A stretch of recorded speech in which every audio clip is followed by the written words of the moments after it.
So the four objectives, or the four things we're going to talk about here, it's going to take us a while to go through this section. Okay, we're going to talk about the difference between weight and mass again. We're going to actually come up with a formula to show the difference. We're going to talk about the normal force and go into its actual mathematical detail. We're going to talk about many types of friction. And then we're going to talk about the meaning and the meaning of coefficient of friction. For example, there is more friction between my hand and this table than there might be between my hand and the wooden door. There's not much friction here, right? But when I push on the table, it stops it a lot easier. So the friction surfaces are different, or the surfaces that create the friction are different, and that refers to our meaning of coefficient of friction. What we're going to do in this section is primarily look at mathematical problems. Okay, we're going to look at, imagine a block sliding down a ramp with this much acceleration, and the forces are as follows, find how much friction, and so forth. Okay? Now and again, what you can do is you can take a look at your problem sets from 4.1, 4.2, 4.3, and get started on those. I'm going to go over that lab tomorrow in class. I'm going to ask the volunteer to make sure it's completed. What lab is lab doing? 4A. We're just going to go over it as a group tomorrow in class. Please try and finish it up. Peace out, I'm not going to collect it tomorrow. We're going to talk about it tomorrow. The weight of an object is defined simply as the force due to gravity on that object. The force due to gravity. This is different from mass. We've talked about this already. Remember, the mass is the amount of matter that makes up an object. It does not change. I can move from here to the moon, and my mass is the same, provided I haven't, exercised and lost mass in that sense. But the mass doesn't change if I can instantaneously transport myself to the moon. My mass is identical.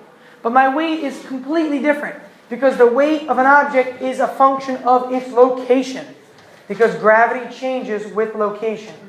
So with location, I mean location on Earth, or in the galaxy, or in the universe, or wherever. So if your location changes, your weight technically changes. Remember the other day I stood up on the chair? It was in this class I said that? You stand up on a chair, your weight actually changes. It does indeed change. Very, very, very, very, very, very, very minimally. Okay? Your weight would go from say you're normally 160, 160.01. You know what I mean? Okay, actually it would go down. It would be 159.9999999999998. Something like that.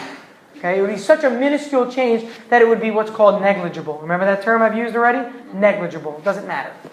Now, if you change planets, though, it clearly does change. Let's see. Weight, since it's a force due to gravity, is written as Fg. That little g right there represents the word gravity. So this is a force due to gravity. M is mass. G is gravity on Earth, which would change if you were on another planet, right? Now, here's the thing, and this is kind of weird to think about. Remember how we've been saying gravity is negative 9.81 meters per second squared? We've been saying that over and over and over again. It's still the same number, but we're not going to tack on the negative anymore with forces, and here's why. If I were to draw a free body diagram of an object sitting on a desk, the weight acts down and the normal force pushes up. Okay, just a simple free body diagram. And if I were to look at my equations of motion, the acting down already tells me that the weight is negative. See how this arrow for Fg points downward? It means that the weight is negative. It's pushing down to the ground. So we don't need to put a negative 9.81 for G. We can make G positive 9.81. And we'll see that in a moment or two in the example we do. But in the back of your mind, keep that in mind. And right now, just jot that down. That when we're looking at forces and we're finding the weight of an object, G is just 9.81 meters per second squared. Okay, but for kinematics, like we've been doing, gravity is indeed negative 9.81 for motion. But for forces, the arrow already indicates that gravity is negative, so we don't have to put another negative. That would be kind of counterproductive. It would be negative, negative. What would happen on Earth if gravity is negative? What would happen if it was positive, 9.81? If gravity actually was positive, it would be pulled off the planet. Yeah. So no one is beyond the planet. Yeah, which is defying all laws of physics. Gravity is a pull. It's not a push. Gravity is always a pull. Alright, so if it's positive then you push. Yeah. Right. And that's like having two positive magnets and you try and put them together. What happens? Don't they repel? Yeah. You're trying to push them and they push apart. That's a positive. field force, or a push for a field force. Okay? But magnets can also be pulled. If it's negative and positive, they pull together. But gravity always pulls you towards it. Okay? Any questions about weight versus mass? Are we good? Because I know we talked about it already, so I want to make sure we're just clear. All right, let's go on. Please take a look at example 1. Okay, take a moment to figure out example 1. List your givens. Use the formula we just used. What does magnitude mean again? Yeah, without direction, so I don't care about the fact that weight acts down. All I want you to do is look at the positive value of the weight. List your given mass and your given numbers, and go ahead and find your weight on Earth, and then take a look at Jupiter.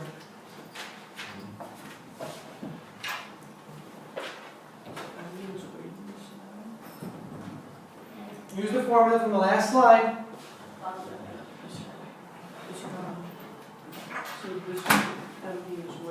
That means mass. Mass times acceleration is what gives you the force of gravity. This is the acceleration of gravity. This is the mass. This is the force of gravity. Force of gravity. Guys, remember, Fg is the weight. Fg is the weight. Fg is the weight. Don't we not convert? You don't have to convert anything. Nope.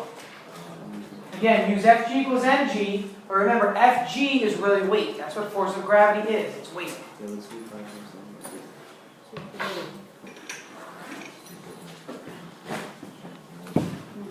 So is this pounds? It's not pounds. What are the forces measured in standard units that I've been using? Kilograms? Not kilograms. That's mass. Kilograms? Who's the guy that came up with this? There it is. Remember, weight or forces are measured in newtons in physics. In the English system, yeah, it'd be a pound. Are there like weight scales that measure your weight in newtons? Like Well, you step on it? Like a scale? In Europe, where they use the standard system, they actually measure mass. They don't measure weight. So if somebody said in Europe, how much do you weigh? It would not actually say that. They would say, like, how much is your mass? And you would say, like, 50 kilograms. I know, it's weird to think about, but it's actually better than we just. Your mass. Right? You say, what's your weight? It's like, is my weight today? Is it on this location? Is it higher up? Like, you know what I mean? Yeah, so wait, BMI is No, mass, not weight. yeah, I know, but body mass index. You said no weight. Sorry. Body mass index is you don't know what that is. You don't know your BMI? BMI is basically like, they use it as a tool. Well, like a lot of doctors use it as a tool to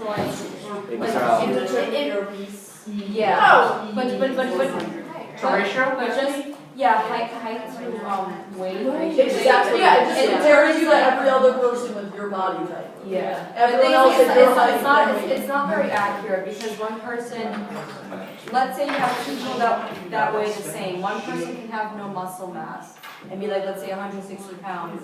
Then the other person can be like buff and be 160 pounds. And their BMIs would be the same, but They're clearly different. but like they have different percentage of body fat. That's a ratio. Yeah. It's a ratio. Yeah.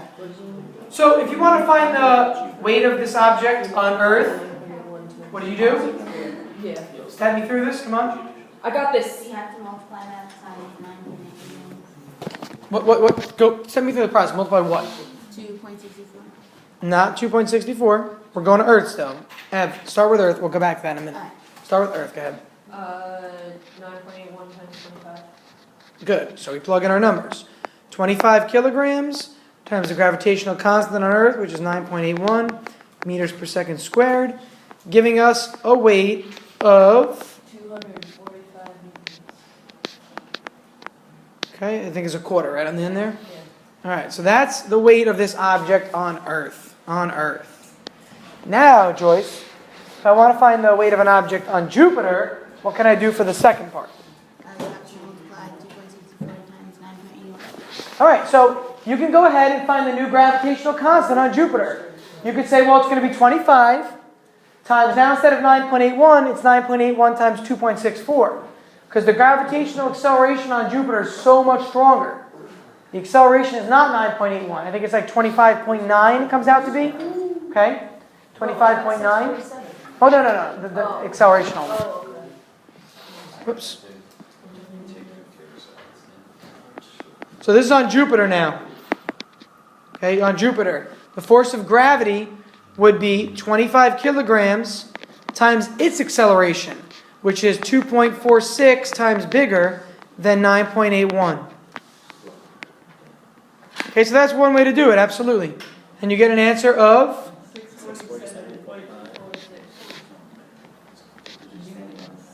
Now, that's all good and dandy and great. What else could I have done? What else could I have done to make this even easier on myself? Multiply 244.5 by. Very good, Ev. Well done. So, notice, multiplication is associative and commutative. So this means the following. See how we tacked on this 2.64 or 46 here? Is it 64 or 46? 6-4. Let me correct that before anybody sees that. Before we make any... I meant like sees it and thinks wrong. I don't want it. So, here we're going to notice that 2.64 gets multiplied by a gravitational constant. But if you think about this, lump it together, please. These two values, I'm going to circle them in blue. These two values, when multiplied, give me this number up here, don't they? Remember a minute ago we did this? We took 25 times 9.81 up here and we got this number. So you could have just taken 245.25, like Ev said, and just multiplied it by 2.64, and you'll get the same answer. Okay? So if the gravitational constant on Jupiter is, in this case, like around 3 times bigger, your weight is around 3 times bigger. It's directly related. What does this mean? What does this mean to us? If you went to Jupiter and you tried, clearly you can't walk on the surface, it's gas actually, so it would never walk. But hypothetically speaking, if you could walk on Jupiter's surface, what would you feel like? Air. Yeah, you would feel very heavy, wouldn't you? Imagine, and this I gave the analogy last class, because it's not impossible. Say you weigh 150 pounds, okay? Say you're 150 pounds and around 3 times bigger on Jupiter. It means you would feel like you weigh almost 450 pounds on Jupiter. So now you'd have the muscle to hold up a person that's 150, but you would suddenly feel like 450 pounds. Well, you know what? That's like somebody in the gym. Ever see people in a gym use what's called a squat machine?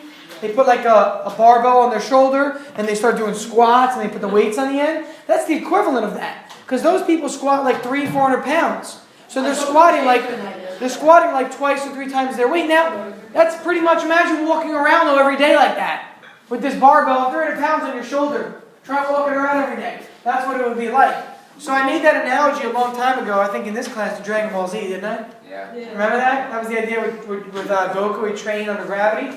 For that reason, the same idea. If he's able to withstand a stronger gravity, something on Earth, you can withstand much easier gravities, right? So if we go to the moon, it's the opposite of Jupiter, right? What happens on the moon?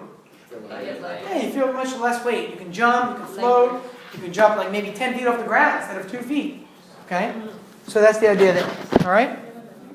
Let's take a look at the next. Can somebody read this nice and loud for us, please? Nice and loud. Maria. Normal force. A force that acts on a surface in a direction perpendicular to the surface. Do me a favor real quick and just change this word. I don't know how I put surface there. I meant object.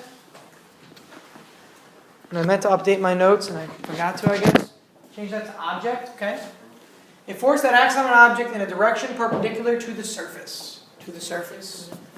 And I quickly talked about this already, but just to reiterate. If you look at this garbage can right here,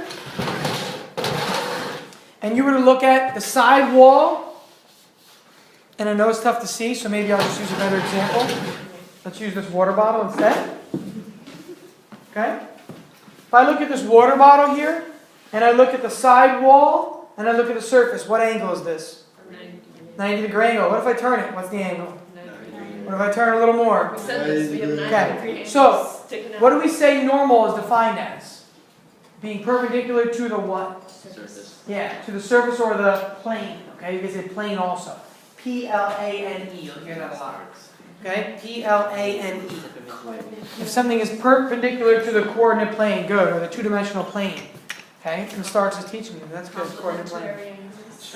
Now, for normal force, we want to think about this for a moment.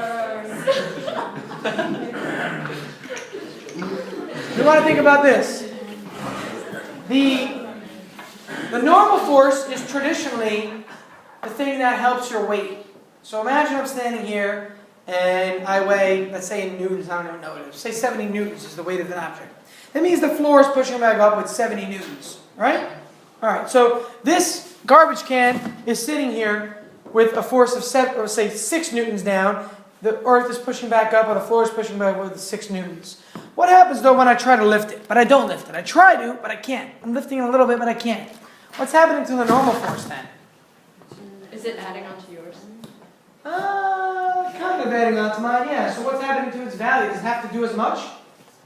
Take for a moment something that's heavy, like not your iPad, but something. A box of Like, ice. this is a good example. Something that you can stand up vertically, you can lift, and you can lift, and hold it in your hand. Maybe your calculator. Pick your calculator up, everybody. Okay? Hold your arm at like a 90-degree angle. You don't have to stand it up. You can put it flat. Sorry. You can put it flat. So hold your paper's not going to work. But hold the calculator like this in your hand. Make your arm so that it's flexed, so that your bicep is actually engaged. It's dangerous for me. I know. We don't want to put any holes anywhere, so watch out your biceps. Now, hold it so that you feel your bicep being engaged. Now, here's what I want you to do. Without lifting this up, I want you to apply a light force upward, very light, and feel your bicep. Do you feel the bicep now? Do you notice a change? It's not engaged anymore, right? Because now, this is like the normal force. Your arm is applying a normal force back up, right? From your hand. That's what this is. Where's the force coming from? Your muscle. But suddenly when I go to lift, even though I don't lift it off, just lift a little bit. You feel like suddenly now your bicep doesn't have to work as hard. So it's not providing as much force. So what's happening to the normal force? It's going down. Yeah, it's going down. It's weird. It's really weird. So the normal force, a lot of students confuse. Traditionally, the normal force is equal and opposite your weight. But if you are giving some sort of support to that object, or if you're on like an inclined plane, we'll see, or on an elevator or a moving surface, the normal force is not going to be equal and opposite your weight. Okay, but if you're at rest right now, and so let's say the weight of this calculator was 1 newton, the normal force is indeed 1 newton. Okay, they're equal and opposite because it's sitting there at rest on a normal surface. But the minute I start to help it out, it changes the normal force. The minute I incline this desk a little bit, it changes the normal force. Because now the normal force acts at an angle, because it's still perpendicular to the surface. So if I were to take this surface and change it like this, now the normal force comes out of the surface, which is not equal and opposite the weight. So we're going to see that the normal force is traditionally thought of as equal and opposite the weight, but that's only when an object is at rest on a flat surface with no other external forces being applied. Okay, so there's a lot of ifs there. So don't come up with the conclusion that it's always going to be equal and opposite the weight, because you're going to see that it is not, actually. Okay, it is not always going to be. So again, the key is to remember that it is perpendicular to the surface. It is a reactive force. It is a reactive force. It doesn't exist unless there's something else that's pushing against it. So without this water bottle pushing on the table is not going to push back up on the water bottle. There's nothing there, so there is no normal force for the water bottle. There's a normal force for this ball of thread or yarn because it's on the table. But the normal force to this bottle doesn't exist until I put the bottle down. Now the normal force exists. So it doesn't always appear. It's a reactive force. It's an action-reaction pair. Okay? Let's take a look at it. Okay, so you're read for us. Nice and loud. Don't all volunteer at once. Joyce? If an object is at rest on a table with a mass of 10 kilograms, and you are trying to lift it with an upward force of 35 newtons, will it lift off of the table? If not, what is the normal force exerted by the table? So I was nice enough to draw it FPD. I will not do that. Okay? You're going to have to draw it, but for the first example, I wanted you to see what's going on. We've got the weight acting down. I've got me walking over to the calculator, pulling up on it a little bit. And the question is, A, is it going to lift off the table? B, if it doesn't lift off the table, what is the normal force that's left over? When will it lift off the table? Mike? When the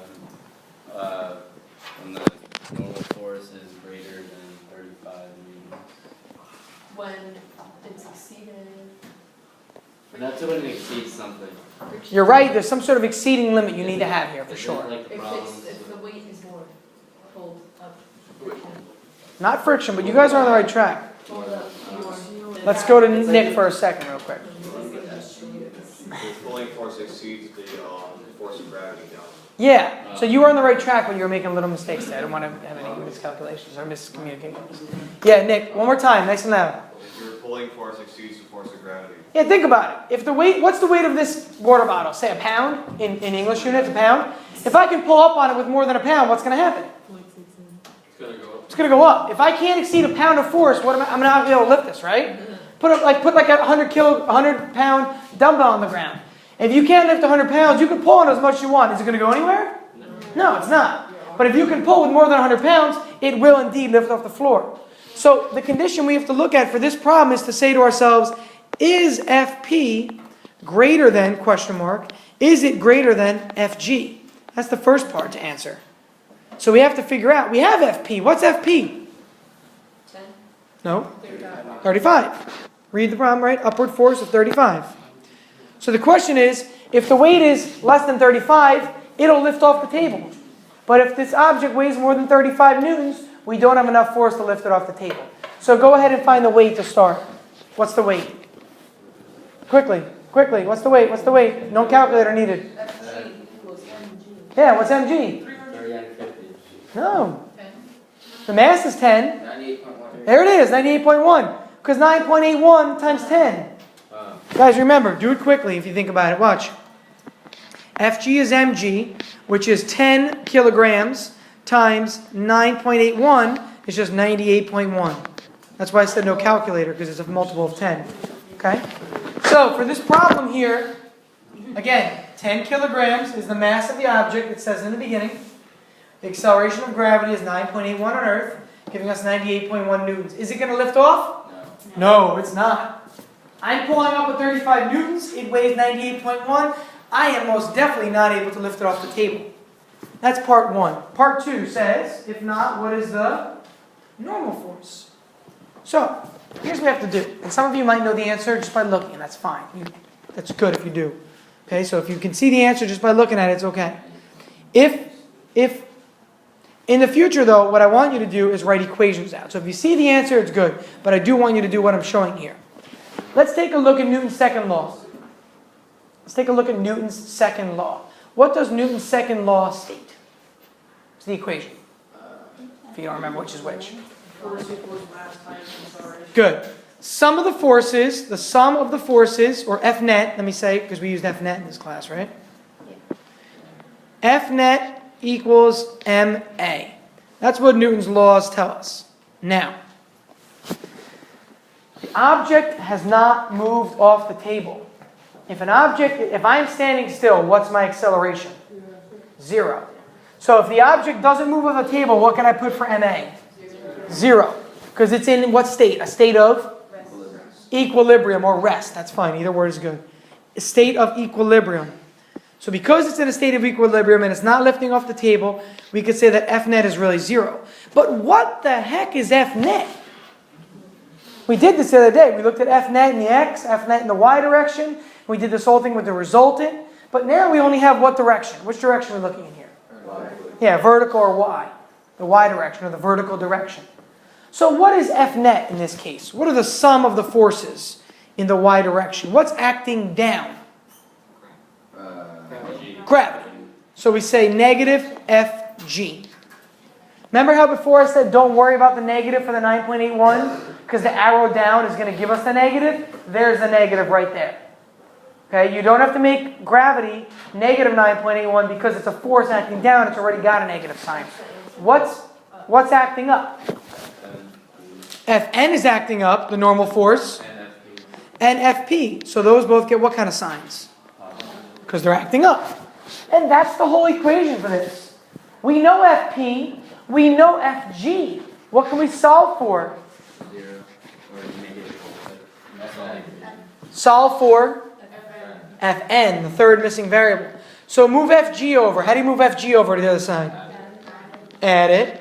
So it's a positive Fg over here. How do you move Fp over? So does this make sense to you? Let's think about what we said earlier. When you were holding your calculator in your hand and you felt the normal force being provided by your biceps, the minute you started to lift up and provide some sort of Fp, Fp vertically, a push upward or pull upward. What happens to the normal force? It went down, didn't it? So look, the normal force is really whatever the weight of the object is minus the pull. That makes sense. Because if the weight of the object is, say the weight of an object is 100 newtons, and I can pull up with 70 newtons, how many are left over for the normal force? 30. It's a subtraction between the two. That's all it is. So it's like I'm assisting the normal force. I'm saying, you know what, normal force? You normally push up with 2 newtons. I'm going to make it an easy day for you. I'm going to pull up with 1 newton. And now you only have to push up with 1 newton. You're helping somebody out. Okay? I gave you the example in the other class. Imagine you go back in time and you're coal mining. Okay? I didn't say this in this class. I didn't know this, right? No. You're coal mining. And you have this well in the earth. And in the bottom of the well, somebody's sitting there mining coal and filling up a bucket. And you have to sit there and lift up the bucket every like 10 minutes. Okay? And you're sitting there, you're lifting up on this rope one at a time. You're counteracting the weight, aren't you? That's what you're counteracting by lifting it up. Now I'm doing it and Mike comes over and says, hey, Mark, imagine we're friends and, you know, I'm not your teacher because we're at a coal mine district. And Mike walks over and he says, hey, you know, let me help you out. And he starts pulling on the rope also. Is my job going to be easier or more difficult? Easier. Because he's helping me out, right? So what is FP doing? It's helping out the normal force. It's saying, you know what? I'm going to pull up a little bit so the normal force doesn't have to do as much work. So that's why you're going to have a subtraction here. So plug in your numbers. What's the weight of this object in this example? It was 98.1 newtons, right? That's the answer. But hold on, let's plug in. So 98.1 newtons is the gravity, the weight, gravitational force. You're pulling up with 35 newtons. Camila, what do you get? Which makes sense that it is lower than the actual normal force you would have if you weren't helping it out. Okay? Again, the normal force could be the weight of the object equal and opposite because it's at rest, or it could be less if I start to help it out. Okay, so that's where that subtraction symbol comes into play. Is that clear? Let's start the next one. Let's go to the next slide. Example 3. A small object is stacked on top of a larger object, and they are both on top of a table. Draw it, please. Go. Just draw that. Use boxes, please. Always use boxes. It's easier. Just draw the first sentence. You don't have to do anything else.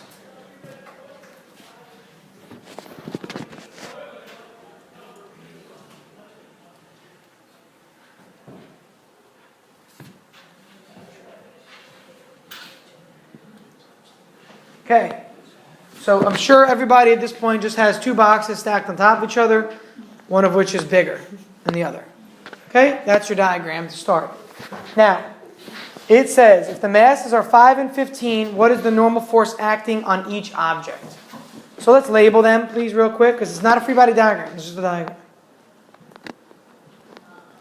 And it says that a smaller object is stacked on top of the larger, so we know which is which as far as mass goes. So far, so good? Yes? No? Maybe so? All right. To solve a problem like this, the easiest thing to do, like we do for all of these problems you're going to see, is start with the FPD. But the question becomes, which object is the object of interest? Bottom one, the top one, which one? Both of them? Both? Atom? Top one? Bottom one? So we're kind of in the sense that at the bottom and the top are both, right? We don't know. Let's just draw them both out then, just to see. Small object, large object. And be careful here, please. Be very careful. The small object, what's acting on the small object? What's acting on the small object? Isn't the big box kind of acting on it? The force of the big box? What force? Because you know, I say the floor, like when it's like, Pushing back. like the big box, the force of the floor is pushing back up on it, but on the smaller box, the force of the big box is pushing it. Good. So the big box is providing a normal force to the smaller box, right? So we've got a normal force pushing up on the small box, and that comes from the big box, actually. But we'll say that the big box is like a floor now in our mind, right? What else acts on the smaller object? The weight. Good. No. What acts on it, Reese? Be careful. The floor acts on which object? Look where the contact is. Yeah, the bottom one Directly, Reese. I know you're going to go, well, maybe, because it does. But you see what I'm saying? Yeah. Directly on it. That's the key with FPDs. If you don't draw things that act directly on it, if you draw extraneous things that act like down the chain of events, it's going to throw off your equations. Okay? So directly on it is just gravity down and the normal force up for the small object. Now, Reese, back to you. The big object, and I'll tell you it's not the same as the smaller object. Something is different. Can you help me out for the big object? What's going on with it? The table. Reese, I said. Thank you. Well, oh, Give me the force acting on the big object. well. It's what? Bottom and the top, the little box on top, they're both acting. Okay, so tell me, come on, what are the forces? Gravity, normal force, friction, come on, what's going on? Okay, well, gravity. Of yeah, the what? Of the floor. No? Gravity of the floor? Of the table. Gravity. Excuse me. Okay. Somebody want to help me out? Thomas? Is it just, okay, so the gravity, just force of gravity Okay, that's one. down? The force of gravity of the bigger object. By the way, we could do this, by the way. Call this FG1 and call this FG2 so we know that we're talking about different things. Whoa, how'd you do that? And then push, isn't it pushing on the smaller box and stuff? So the smaller box is now pushing down on the bigger box, isn't it? Yeah. If I sit on top of this table, I'm pushing down on it. So the smaller box is pushing down on it. With how much? What do you mean with how? It's pushing down on it. I can call this Oh, FP the for now. mass- The mass is 5, so isn't it pushing on with 5? Well, that's kilograms. We want newtons, remember? I don't want a number. I want a theory as to what is actually pushing down on it. What from the top box is pushing down on the bottom box? It's weight, not mass. Be careful again. That's why I'm trying to go slowly. The mass does nothing. Mass doesn't push. Mass is the amount of matter in the object. It has nothing to do with pushes. The weight of the object on top pushes down on the object on bottom. Is that clear? Pushes down. So instead of FP, what could I call that really? Wait. Instead of FP, what can I call that? Give me variables. Come on, people. FG what? 1. 1. Come on, guys. The top mass is object 1. And if the top mass, its weight is pushing down the bottom, the weight from the top one, FG1, is pushing down on the bottom mass. Again, stack things. Please do it. Stack this on top of your calculator. The weight of this is pushing down on the calculator now. That's the red line on the board, FG1. The calculator, its weight in blue, is pushing down on the table. Now the table pushes back up, right? And the table pushes back up with a normal force, which is going to be different or the same as the other normal force we just looked at. Same. I'm hearing both arguments. I didn't hear the question. Give me reasoning. What's the question? Mike. Well, I think it's the same, because if the big box is pushing down with... No, it's not. Because if the big box is pushing down with 10, then the table is pushing up with 10. And if the small box is pushing on the big box with 5, then obviously the big box is just pushing up with 5. Exactly right, Mike. That's exactly right. Well done. So the idea here is this. The small box only has FG1 pulling down, right? So Fn is going to end up being opposite FG1. But in this case, how many things are down on this object? Or how many vectors are pointed down? There are 2 of them. So that Fn is going to be different. So let's specify our Fn's now. So let's draw a normal force from the table acting up, and we'll call this Fn2. And we'll go back over here and call that Fn1. I didn't call it Fn1 earlier because I didn't know enough to do that. But now that I know enough, I can actually go through this. So what's happening here? Again, to summarize. The larger object's weight is pulling down. Let me start over. The object on top, its weight is pulling down on the bigger object, and then the bigger object pushes back up on it. Pushes back up on it. The bigger object at the bottom, its weight is pulling down, but the other object is on top. It's also pushing down. The table has to provide a force to compensate for both of them. So you can just add. So in the end, we're going to end up adding them, yes. But we want to look at some of the forces. Are these objects moving? No. So that acceleration in both is going to be? Okay, so we can do some of the forces for both of these. For the first one, object 1, object 2. For object 1 on top, what's the force acting down? Gravity. Good, so let's use equation, or variables, come on. 9.81. No, variables, come on. Oh, FG. Negative FG. Negative. Negative FG1. Look, guys, all you need to do is literally look at your diagram. Everybody, stop what you're doing and look up. Look where I'm pointing right now. When I look at this object, what line is literally pointing down? The label says. So I put a negative because it's going down. What line is literally pointing up? So that gets a positive sign next to it. Okay? And there's no acceleration, so this equals ma, so it equals m times 0, or just 0. That's for the first box. For the second box. Bobby. Negative FG2 minus negative FG1 Minus FG1 plus FN2 equals FN2 0. equals m times 0. Very good. And this is mass 1 and mass 2, right? But they're both 0, so it doesn't matter. So again, what Bobby did right away is he said, well, I've got FG2 acting down, that's negative FG2. I've got FG1 acting down, which means it's negative FG1. And FN2 is pushing up, so that's a positive. And those equal m times a, but those are all zeros on the end. And what are we trying to find? We're trying to find the normal force exerted on each of the objects. Okay, we'll pick up from right here tomorrow where we left off. Okay. The equation of motion that we had here for object 1 was that the weight of the object was down, negative Fg1. The normal force pushed up, that's Fn1, which equals ma always, but these objects were at rest. So there's no acceleration from this top. Okay, so this acceleration was 0. Which is why it's m1 times 0.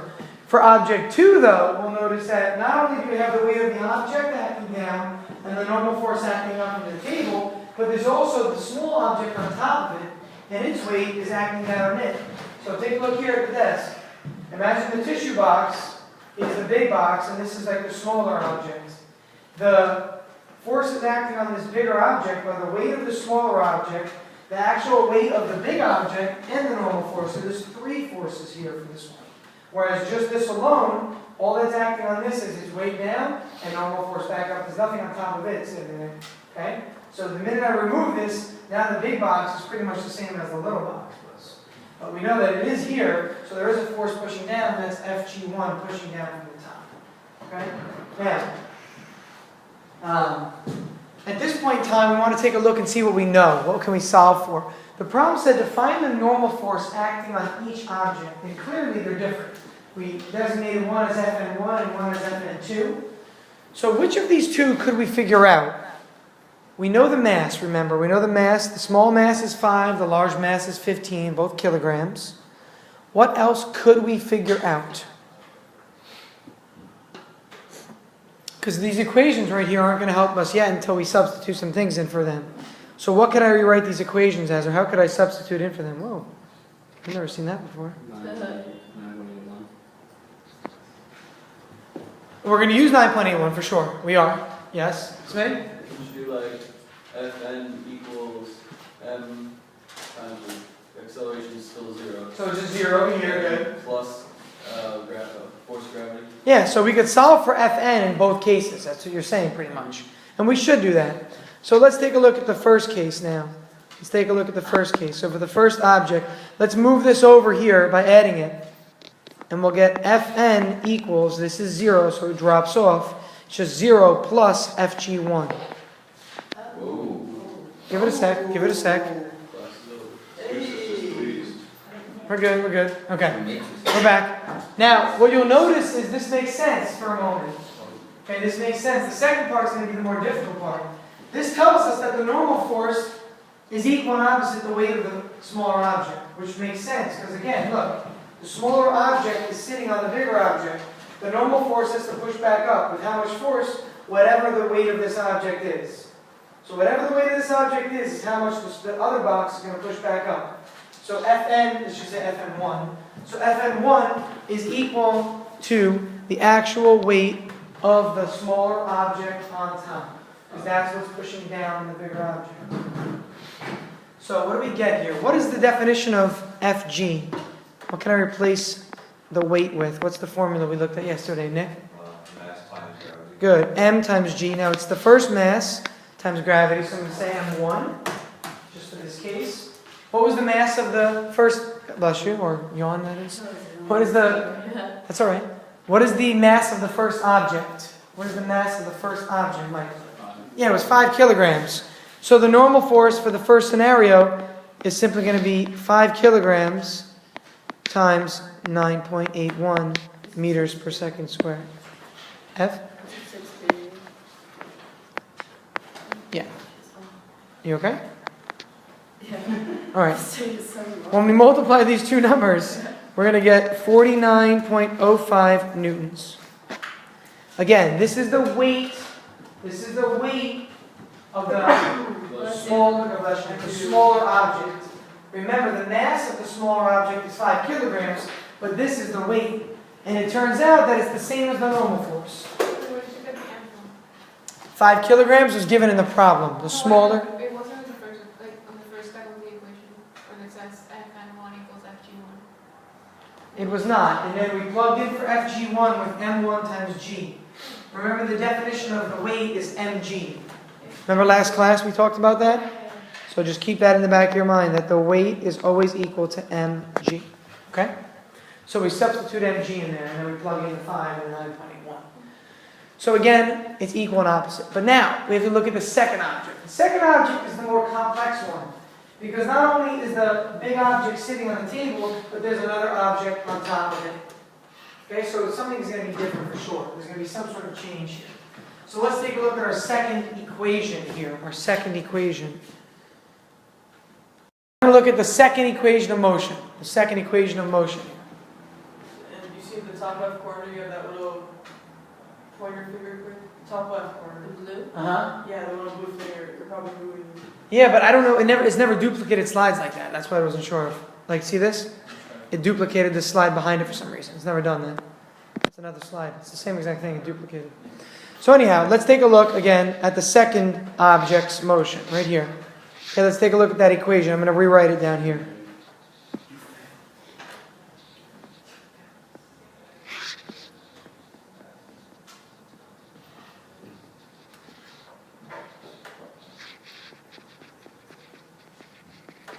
Okay, that was the second equation. I just copied it down so you can see it. Negative Fg2 minus Fg1 plus Fn2 equals 0. Again, take a look. Why are the Fg's both negatives again? Why are Fg's both negative, Scott? It's pulling it down. Yeah, the weight pulls down. And not only is it the weight of the big object anymore, but it's the weight of the big object from itself and the smaller object on top pushing down on it. So those two things are pushing down. The table, Fn2, the table, is pushing back up. So it's positive. So if we solve for this algebraically now, we'll see that we're going to move these two over. Right? We're going to take these two quantities and add them over here.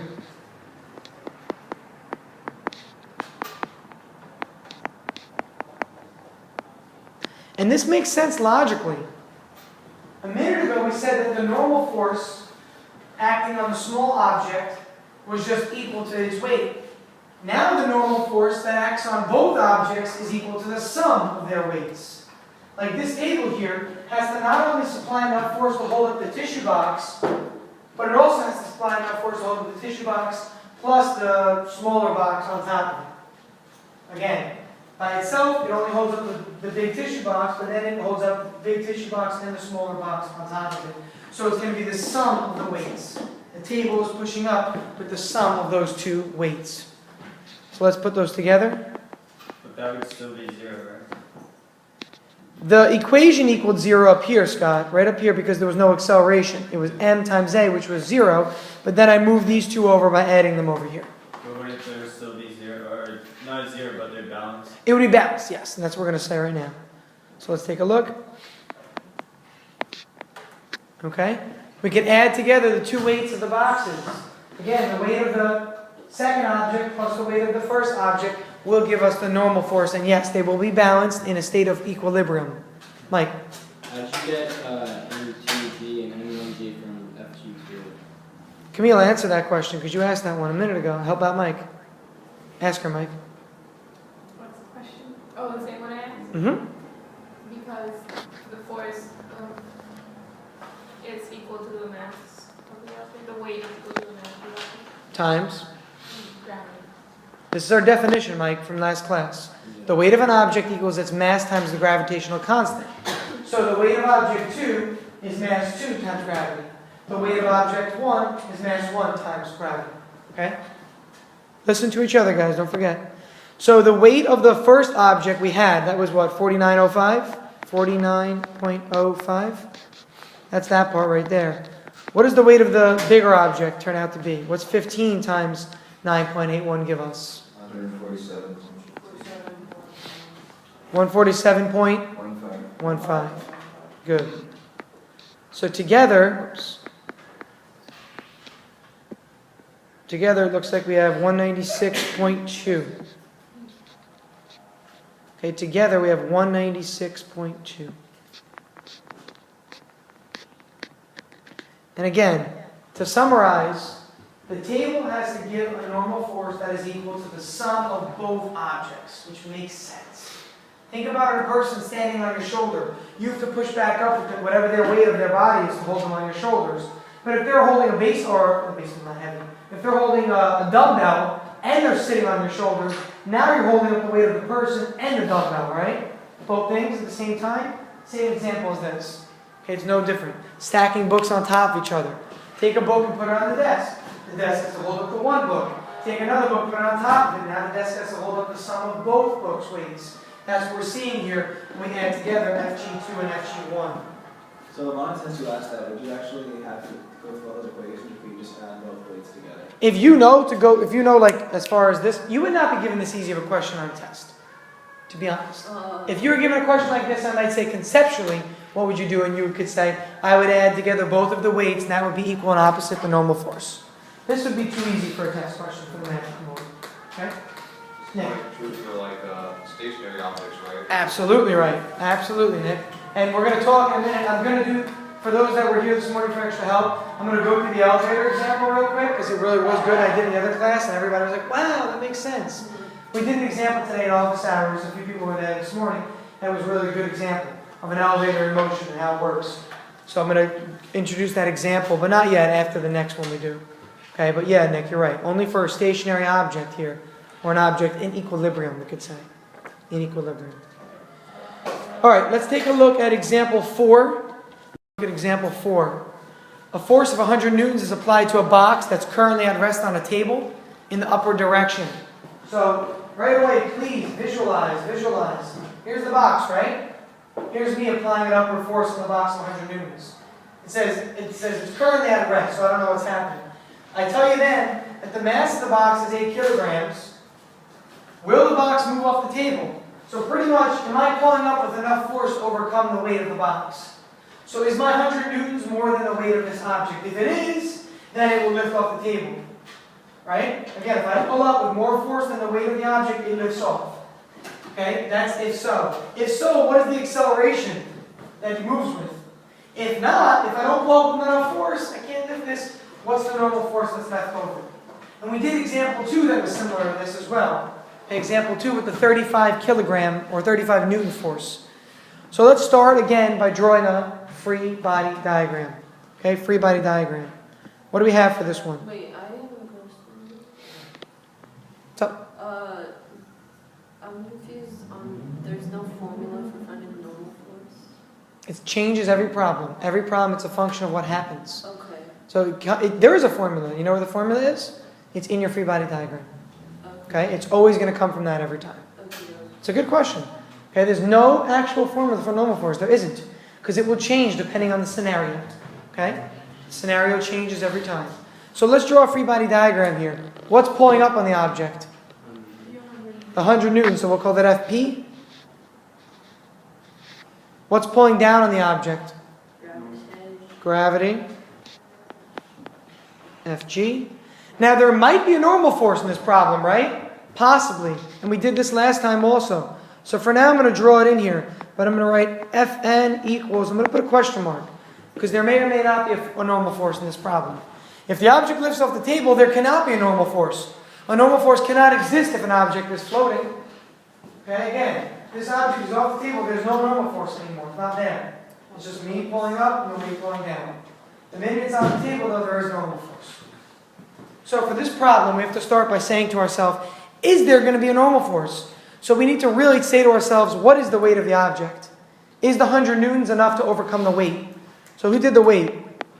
What do you get for the weight of this object? Is it 78? It should be around 78.5. Yeah. Again, the mass is 8 kilograms. So take 8 kilograms and multiply by 9.81, giving you 78.5 newtons. So does the object lift off the table or does it not lift off the table? It does, it doesn't. I heard both. Which one is it? It does. It does. It does. And here more does than doesn't. Those that say it does lift off the table, give reasoning. Reese. If it's pushing, if gravity's pulling it down, it's 78 newtons of force, and you're pulling up with 100, that's more. So it's going to go up. Very good. So your force overcomes the weight of the object. You can indeed lift it off the surface. So is there a normal force anymore? No. So let's cross that off on our page. We don't need the normal force anymore. Okay, so some of these problems you have to think before you can actually go into the free body diagram. That's a little bit tricky. Now, it says, if so, if it does move, with what acceleration? So what are we determining? The acceleration. And this is a problem where F net does not equal 0 anymore. F net equals ma. F net equals ma. A is not 0. You're trying to figure out what A is now. So let's go ahead and write that. Now, what is F net? The sum of the forces. So we have an object or a force acting up, that's Fp. We have a force acting down, that's Fg. Again, F net is simply look at your diagram, look at it, and add and subtract the forces accordingly. If it's acting up, you put a positive. If it's acting down, you put a negative. And that equals ma. A is no longer 0, so we can't just drop it off. How do I solve for A? How do I solve for A, Smitty? You just take m over. Good. So divide by m because it's being currently multiplied.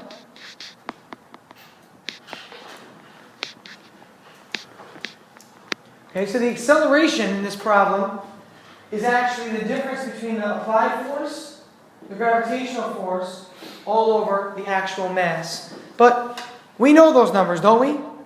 What's the FP? 100. And we know that the weight is 78.5. So we could plug in. You could also do this if you want to. You could plug in. So plug in and get a number. Okay, you'll get an answer. But you could also do this.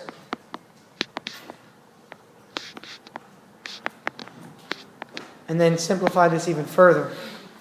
Okay, you could simplify this like this. Okay, that's another way to look at this. That's another generic solution. What did I do? I plugged in for Fg. Fg is the weight. I plugged in mg. I noticed the m's, the m's cancel on the right-hand side of this equation, or on the right-hand side of this expression, rather, right here. The m's drop off, leaving behind just g. But Fp over m is still there. So you could plug in here, plugging in 100 for the force of the pull upward, plugging in 8 for the mass, plugging in 9.81 for the gravitational constant, coming up with a number. Okay, and you'll get the same answers if you plugged in up here. It's no different. What did you get for a number? 21. Careful, I didn't get 21. 2.6. Yeah, 2.69 or 2.68. Let's say 2.67. Just to round. Okay, that's the actual acceleration of the object. Why is the answer positive? It's going up. Yeah, very good, Ev. The object's going to move up. If I pull upward on this bottle and it lifts off the table, it's moving up. So the acceleration better be positive, right? It's got to be positive in this case. It's got to be.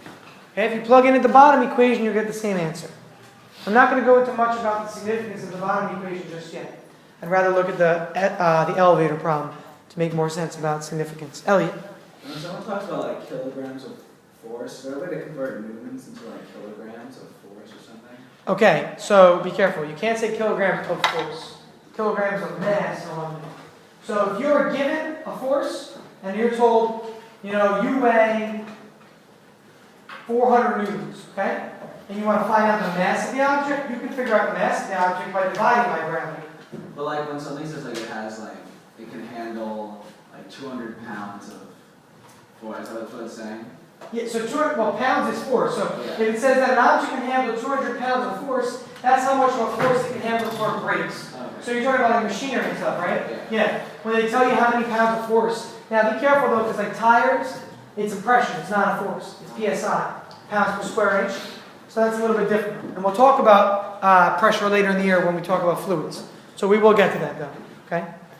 Let's take a look at a new example though now. Okay, so make a new page in your Notability file, please. Insert a page at this point. Don't go on to the next slide. Insert a page. And on that page, I want you to draw a picture of an elevator, or an elevator shaft, if you will. So here's the actual elevator cart.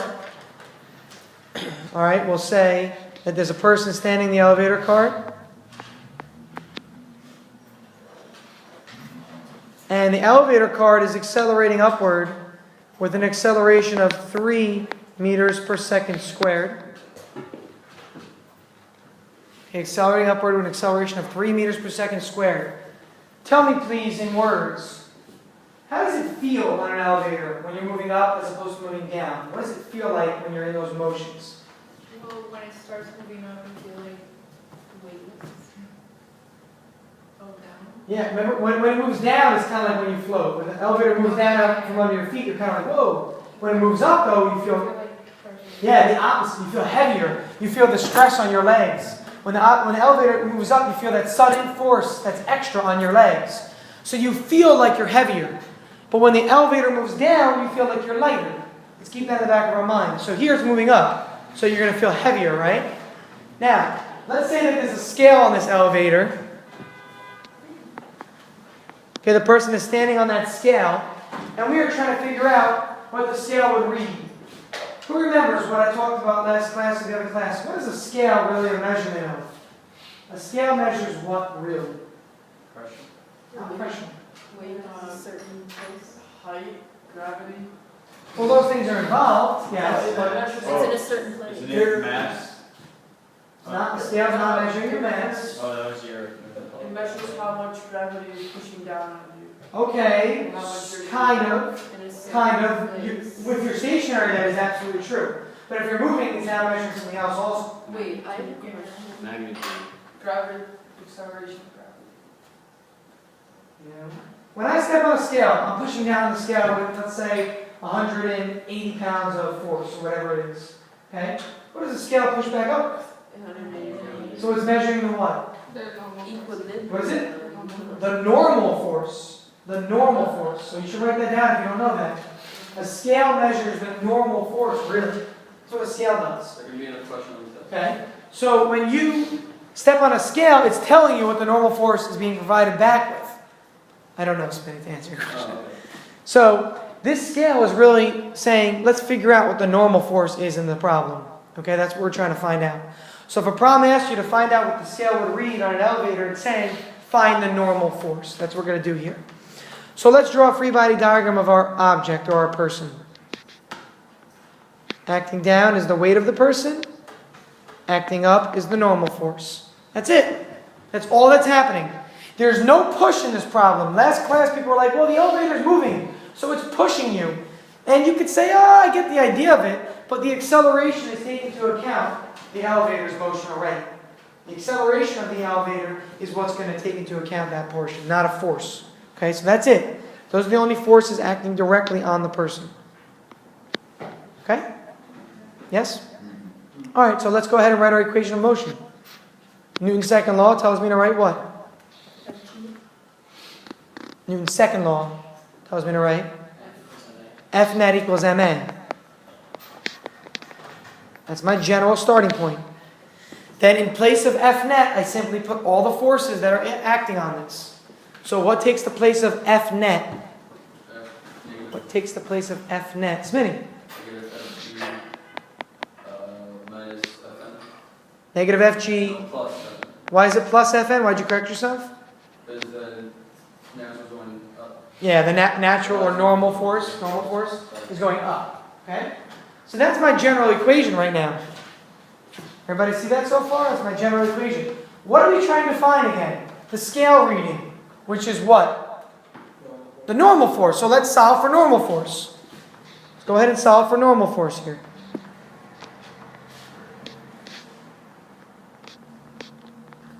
So simply add Fg over. Add Fg over. Nah, I got that. Ah. No, not that, but like. You got it? turned out there. Okay. So what do I replace Fg with? Always. Camila asked it before, then Michael asked the choice. What do we do? Mg, very good. So let's replace Fg with Mg. So we have Ma plus Mg. Interesting. Very interesting. Sven. Well, I think, could you do M, like parentheses, A plus G? So we can factor out the M now to make this look a little bit neater or nicer. And here's what we're going to take a look at.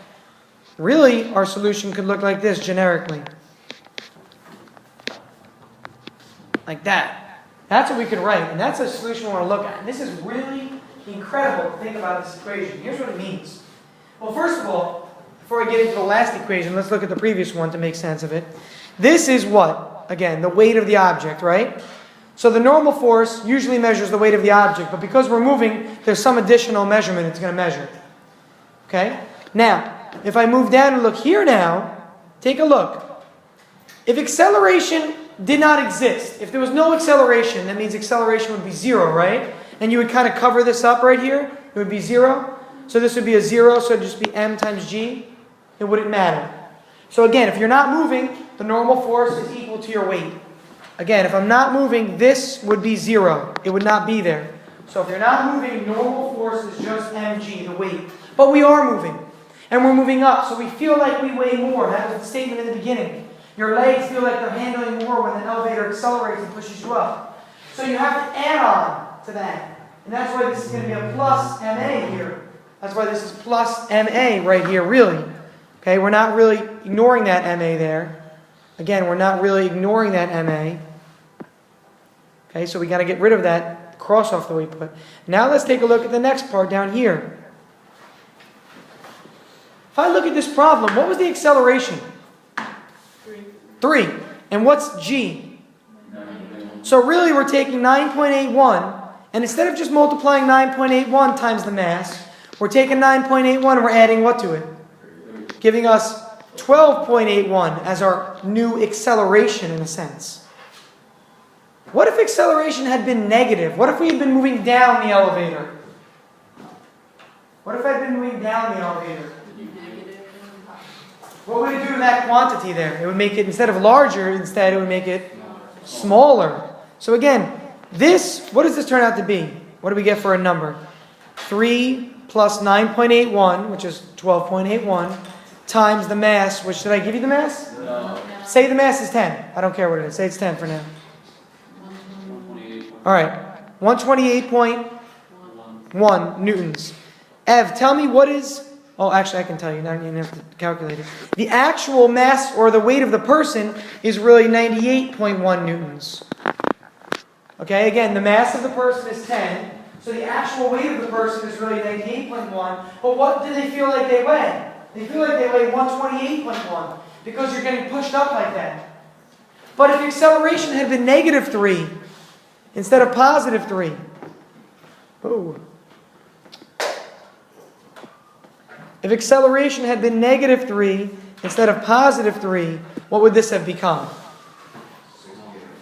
Yeah, 68.1 newtons. And then we talked about how when the object or when the elevator is moving down the shaft, down the elevator shaft, we know that we feel like we weigh less.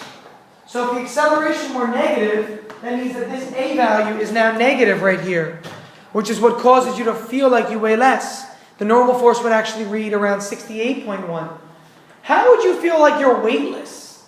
How would you feel like you're floating, Philip? If the elevator was moving sideways. No. Down, if it was going down. With what acceleration though, Philip? Faster than negative 9.81. Okay, or not faster than, you're right there, equal to. Think about this for a second. Imagine the elevator is moving down with an acceleration of negative 9.81. That's what this would be. This would turn into this. Is that what elevators go at? No, absolutely not, or she'd be floating. This is what this would look like now. Wait, would that okay, I'm not gonna say because it's being recorded and I don't want to sound stupid. Oh, I just. It's not gonna sound stupid, Mike. I was gonna say like. You know when you'd see those simulations of like weightlessness in planes? Yeah. What they're doing is they're dropping at negative 9.81 meters per second squared. So that it cancels it out. What does this become then? 0. So your normal force would be 0. So in those planes, they're accelerating, they're making faster and faster acceleration until they get to negative 9.81. When that happens, in the plane, what would happen? You would sit there and you would start to just float. If it was exactly negative 9.81, you would float, but you would stay inside the plane because it would be a closed-off Why surface. is it so hard to get to 9.8? You would need a lot of acceleration downward, and by the time like 10 seconds or 12 seconds go by, you would hit the Earth's surface. So you can't do it for too long. Okay? But that's the idea of how you would simulate it. You could figure out how much time you would have if you have a certain height using your kinematic equations, actually. But the idea is that if you could technically have some sort of object you're moving in with an acceleration downward that's equal to the gravitational acceleration, negative 9.81, it would cancel out that force you would have of your weight and you would start to float. Okay? Is that like those planes or whatever? Yeah, they're talking about. So that's what it was. Yeah, those planes that like drop and dive to make it simulate, that's how it works, yeah. Exactly right. That's what NASA uses, right? Yeah.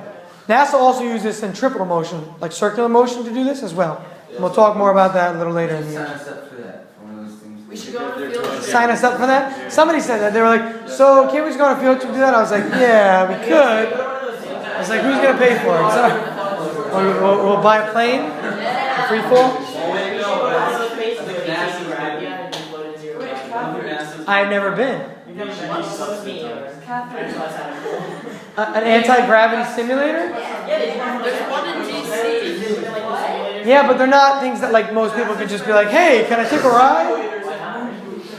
It's not like it's open to the public. In DC it is. Is it? Yeah? There's a place here. No, it's like 2,000. In the city?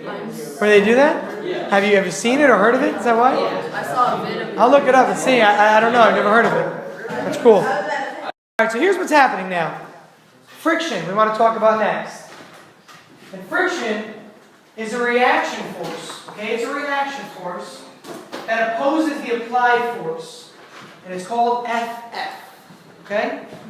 It's called FF, the force of friction. It depends on two things. The normal force and the surface in contact. So let's look at an example for a quick moment. And I went over this already in class. If I wanted to hold this eraser to the board, I'd have to push a lot, right? If I let go a little bit, what's going to happen? Okay, so I'm pushing it into the wall. The wall is pushing back with a normal force, right? So the more I push, the more normal force pushes back. So if I have more normal force, friction is greater. If I lower my push, which is lowering my normal force, it is going to lower the friction force, causing it to fall. So we could say that the friction force is directly related to the normal force, or proportional. So we can make this statement next. As the normal force goes up, the force of friction also goes up. Okay? As the normal force increases, so does the force of friction. Think to the lab you did. Wasn't it more difficult to get the refrigerator moving than it was to get the dog moving? Why was that? Most of you said because there's more mass, which is true. But really there's more normal force. And, yes, there is more friction too. There is more normal force because remember, the more mass you have, the more you're pushing down on the floor, which means the more the floor is pushing back up on you. So the more normal force you have, the more friction force you have. So in the lab, because there was more mass, there was more Fn, which created more Fn. So you needed more of a push to get it going.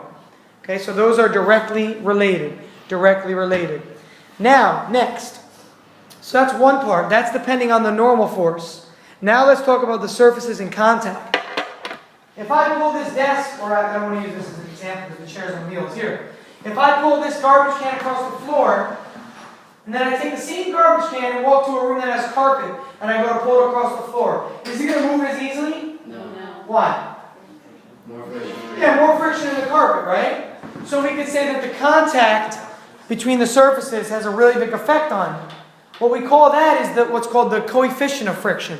The coefficient, we'll get to that in a moment, but that has to do with the surface interactions. Take a look here. This little zoom in on the right is the surfaces. Even though surfaces may look smooth, they are actually jagged. Thank you. I was going to say ridged, but jagged is the word. Okay?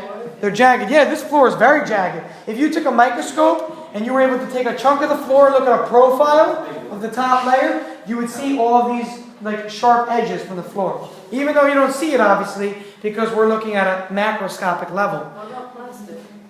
Anything in general. The thing that would be the least friction would be like something like ice or Teflon as a material.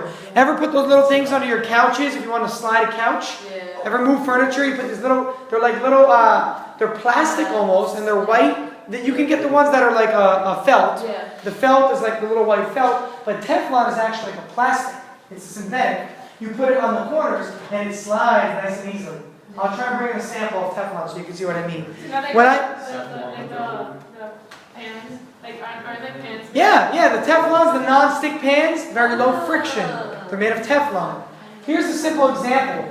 When I was in college, first year, we had a project, and the project was this.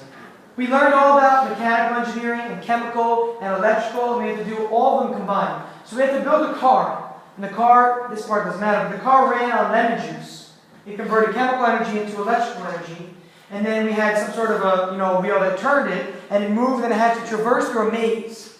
And it had to go through the maze without knowing what the maze looks like ahead of time, on its own. So you have to somehow get it to use light sensors, so when it sensed the wall, it would start to turn. So we put a light sensor on the front and on the left and right.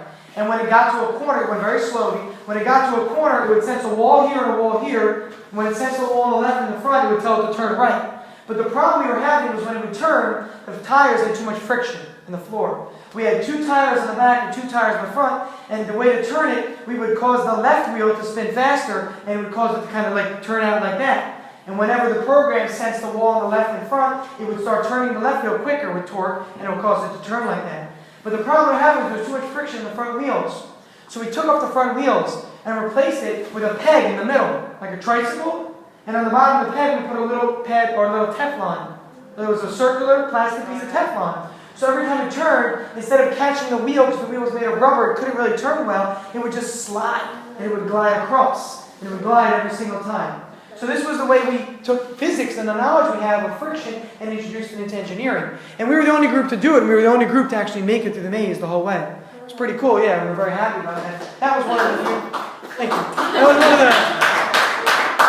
was one of the few things that worked well. But the idea of applications of this is really important. How big was the What's that? How big was the car? About this big. Oh. Yeah. We used a computer program written using a Lego Mindstorms program that told the car to turn left or right depending on where it sensed the walls. If it sensed the wall on the left and front, it turned the torque up on the left wheel, which caused it to kind of spin out that way and turn to the right. And the right wheel would brake, and it would cause it to go like that. It's really cool. It'd lock the right wheel, and the left wheel would turn like that. So cool. Yeah. If it had four-wheel It's an drive, application of robotics and engineering and stuff. if it had four-wheel drive, would it have made it with rubber? Say again? If it had four-wheel drive, Oh would yeah, it the have made vacuum it with rubber? square little. I don't know. It would take a little bit more to do it. It would be more difficult because you'd have to have 4 different tires rotating at different rates. So I'm not sure there. But I know that the right wheel locked, the left wheel went, and then we turn it to turn right. It's kind of cool, yeah. But the Teflon was what helped us because of the low kinetic friction coefficient. Okay? So the next thing we want to talk about before we go any further is the type of frictions we can have. We can have static and we can have kinetic. Let's look at static friction. Okay? This is what you were looking at in the lab. When you had to overcome the object that was stationary. So this podium is sitting here, and I want to push, on the podium until it gets it to move, okay? Well, until I get moving, I'm overcoming static friction. What does static mean to you? Have you heard the term static before? Your hair goes into Static electricity, you've heard of? That's electricity that's not flowing, right? You have electricity that normally flows. Static electricity is a charge on an object that's not flowing. So what do you think static might mean? Not moving. Not moving, okay? So these two surfaces are at rest, okay? The resistive force that opposes the relative motion of two stationary, not moving surfaces. Okay, two stationary surfaces. Now, please remember, and this is stuff that you really do want to write down, the force of static friction changes based on how much you're pushing. Here's the example again. I push on this table with 2 newtons of force. I'm pushing, it's not moving. So what's friction pushing back with? 2. Then I'm pushing with 3, it's still not moving. What's friction pushing back with? So friction changes when it comes to static friction. Is that clear? Depending on how much force you apply. So static friction can range, and we could say that static friction can range from 0 all the way to its maximum value. That's what this equation says up here, or inequality rather. Static friction can go from 0 all the way up to a possible maximum value. What happens when I exceed the maximum static friction? The object starts to move. It starts to slide, okay? So static friction can range. Currently, everybody, look at the podium. Is there any static friction really? No, because there's nothing being pushed. But when I push from the side, now there's static friction. Until I push hard enough, and now the podium slides. And that's when it goes to the next type of friction, which is kinetic friction. Let's go to the next slide now. Let's go to the next slide. Kinetic friction is the resistive force that opposes the relative motion of 2 moving surfaces. 2 moving surfaces. So it's the exact same definition, except instead of stationary, now the word moving is there. Okay? It's the exact same thing. So here's what's happening now. I got this object going, and now it's going to continue to slide. So now I'm resisting kinetic friction. Kinetic friction. And the one thing we want to write down is this. And this is very interesting to see. Kinetic friction is less than or equal to static friction. And here's why. Here's why. On a microscopic level, the surfaces, they're really rough, right? We talked about that, how they're jagged edges, okay? When they're stationary, they actually stick together on those contact points. So remember a minute ago, I zoomed in and I showed you 2 surfaces. So let's say here's a book on top of a table. But when we zoom in and look at these surfaces, here's what we see. We see a jagged edge from the book and some jagged edge from the table. These jagged edges actually come in contact with each other. And when they're in contact with each other, it causes it to be more difficult to get it going, because you have to break those contacts. There's also adhesion. Adhesion is the attraction between 2 non-similar surfaces. Ever in the summertime see on a cup of water, beads of water attract to the side of it? Yeah. Ever see that? Condensation? It's the force of adhesion. That's what's holding it there. So adhesion is the force between 2 surfaces that are stuck together. So we have to overcome these intermolecular bonds of adhesion to get it moving. Okay, to get it moving. We'll pick up next class, next slide right here.